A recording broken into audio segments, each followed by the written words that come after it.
Brazil be guaranteed one of NA slots at Worlds? I've seen this question on Reddit a lot, and it kind of comes at the tail end of two of Brazil's representatives completely getting smashed by NA teams in these LTA playoffs.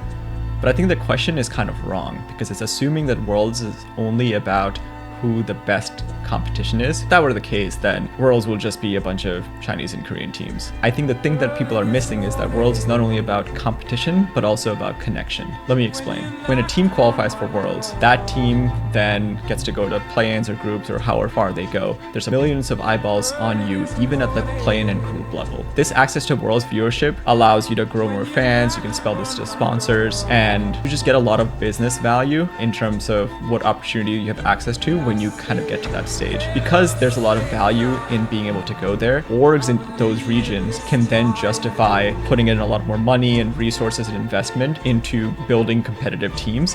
And that's a big driver for why you can fuel an entire region just by getting access to that one slot. On the second side, let's think about players. For most players, you are watching players around the world compete in China and Korea and Europe. And if you're a competitor, there's always that fire inside of you that says, hey, I wonder how I would match up against them.